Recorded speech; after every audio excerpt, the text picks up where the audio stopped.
नमस्कार साथियों। अंतरा भाग 1 कक्षा 11 का ये चैप्टर है आपका पद्माकर के नाम से। पद्माकर के बारे में आज हम लोग पढ़ेंगे। जन्म इनका सन 1753 में और मृत्यु 1833 में हुई थी। इस प्रकार से ये रीतिकालीन कवि हैं। तो रीतिकालीन कवियों में पद्माकर का काफ़ी महत्वपूर्ण स्थान रहा है। इनका जन्म बांदा उत्तर प्रदेश में हुआ था। उनके परिवार का वातावरण कवित्वमय था। उनके पिता के साथ साथ उनके कुल के अन्य लोग भी कवि थे, अतः उनके वंश का नाम पड़ गया कवीश्वर। वे अनेक राज दरबारों में रहे। बूंदी दरबार की ओर से उन्हें बहुत सम्मान और दान आदि मिला। पन्ना महाराज ने उन्हें बहुत से गांव दिए। जयपुर नरेश ने उन्हें कविराज शिरोमणि की उपाधि दी, साथ ही जागीर भी।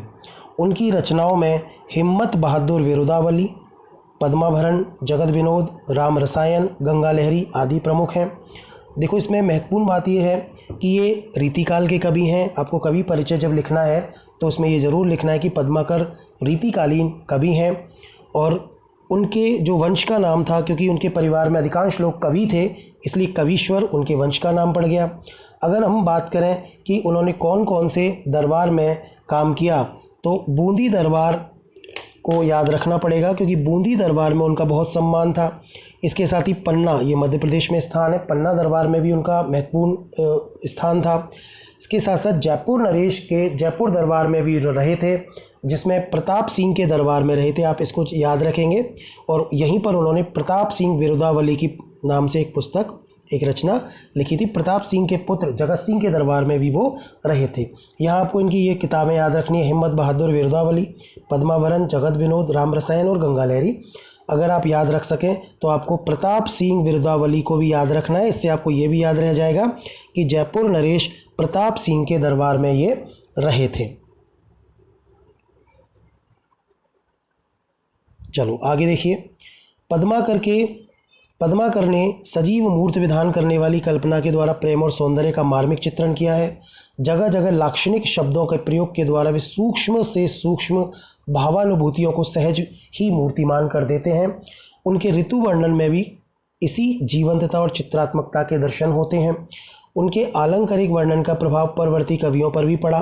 पद्माकर की भाषा सरस, सुव्यवस्थित और प्रभावपूर्ण है। काव्य गुणों का पूरा निर्वाह उनके छंदों में हुआ है। गतिमयता और प्रभावपूर्णता की दृष्टि से सवैया और कवित्व पर जैसा अधिकार पद्माकर था, वैसा अन्य किसी कवि का नहीं पड़ता। हम देखेंगे हमारी इस पुस्तक में 3 कवित्व उनके लिए गए हैं।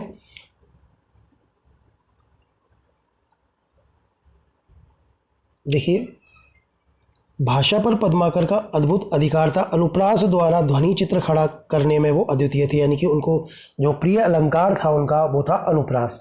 अब कुछ पुस्तक में कवित्व दिए गए हैं, हम इनकी चर्चा अभी साथ ही साथ करते हैं कि उनके 3 कवित्वों में क्या क्या दिया हुआ है। तो देखिए, हम बात करेंगे, सबसे पहले बात करेंगे उनके इस प्रथम कवित्व की।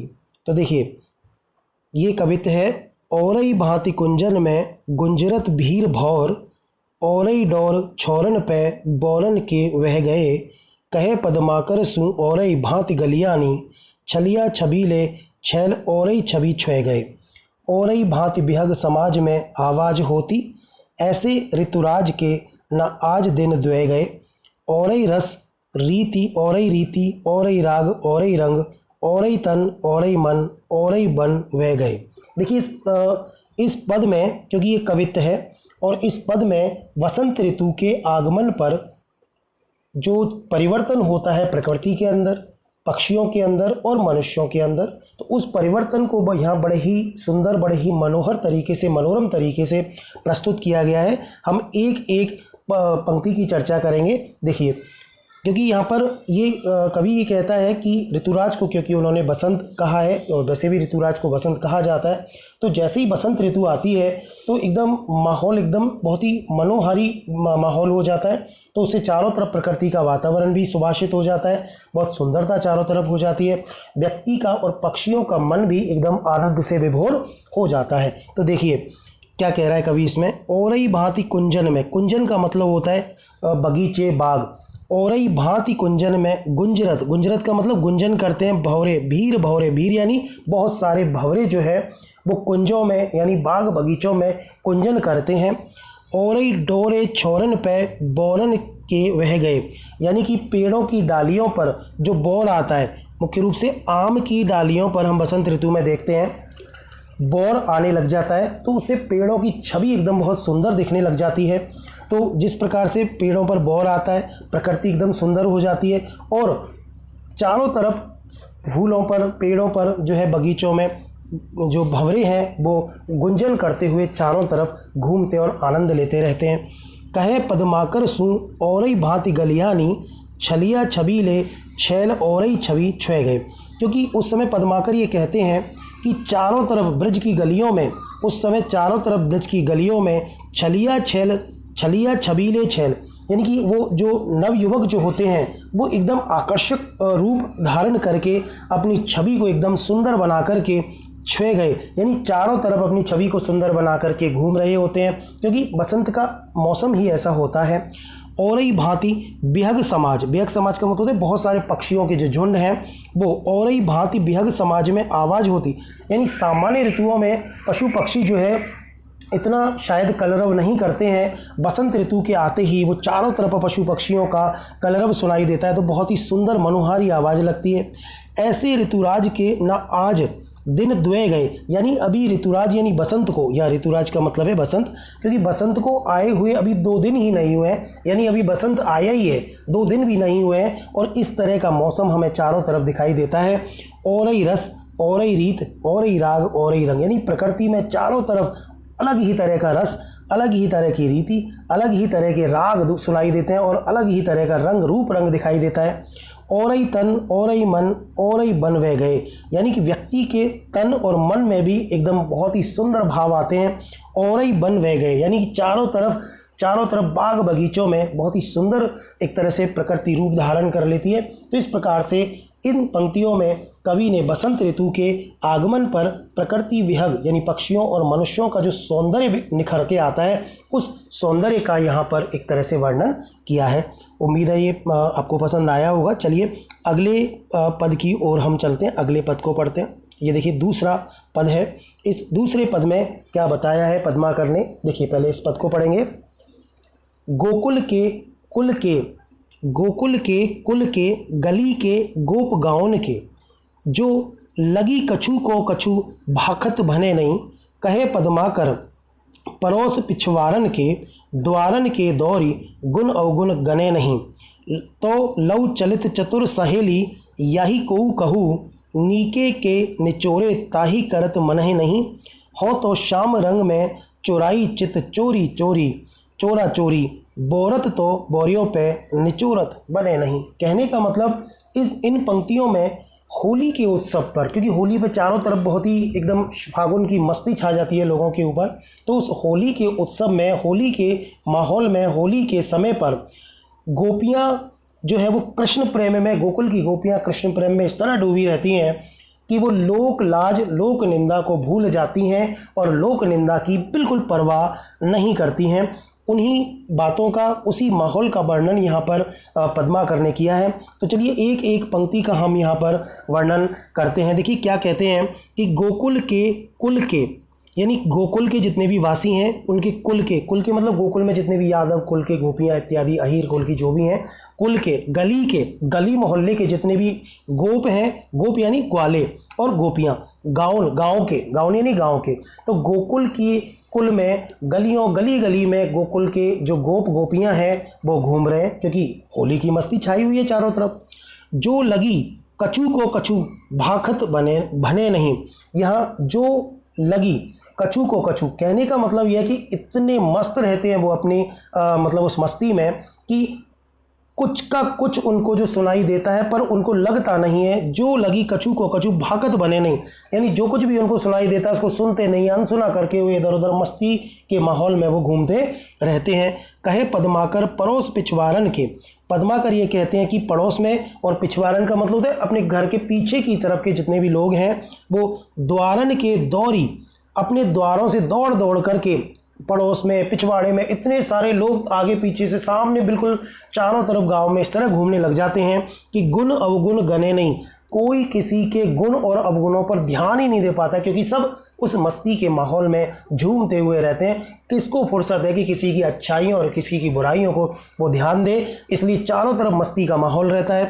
तो लो चलित चतुर सहेली यही को कहूँ। अब देखिए पद्माकर ये कहते हैं कि उस समय एक जो गोपी है तौलो चलित, उसी समय एक चलती हुई आती है एक गोपी, चतुर सहेली याही को कहूँ, यानी कि एक सहेली है वो कह रही है कि मैं अपनी उस गोपी के बारे में क्या कहूँ।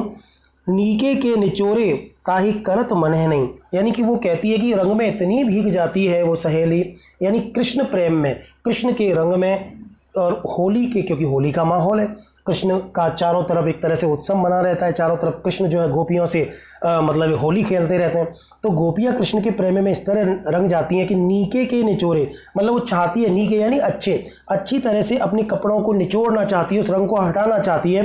ताही करत मने नहीं, लेकिन उसका मन नहीं करता है कि मैं उसको उस कृष्ण रंग से बाहर निकल करके आऊँ। भाव ये है, यहाँ पर जो रंग की बात है, होली में ऐसा होता ज़रूर है, पर यहाँ बात यह है कि उस मस्ती में कृष्ण की जो गोपियाँ हैं, कृष्ण की भक्ति में दीवानी जो गोपियाँ हैं, वो कृष्ण के रंग में, कृष्ण की मस्ती में इस तरह से रच बस जाती हैं कि वो उस मस्ती को छोड़ना नहीं चाहती, यानी कि लोक लज्जा का ध्यान ही नहीं रहता है उनको, चाहे उनके बारे में कोई कुछ कहे चाहे ना कहे। हालांकि होली के उत्सव में कहते हैं ना दूसरे के गुणों पर कोई ध्यान नहीं देता, पर फिर भी वो गोपियाँ जो है किसी भी प्रकार की लोक निंदा की परवाह किए बिना उस शाम की मस्ती में झूमती रहती हैं। हो तो शाम रंग में चुराई चित चोरा चोरी, वो कह रही है हो तो शाम में, तो शाम के रंग में यानी कृष्ण के रंग में, काले रंग में, इस तरह काले नीले रंग में इस तरह से डूबी हुई हूँ, क्योंकि ये चुराई चित चोरा चोरी, मैंने कृष्ण की जो चित्त को, कृष्ण के मन को इस तरह से चुरा लिया है कि मैं अब उससे बाहर निकलने वाली नहीं हूँ।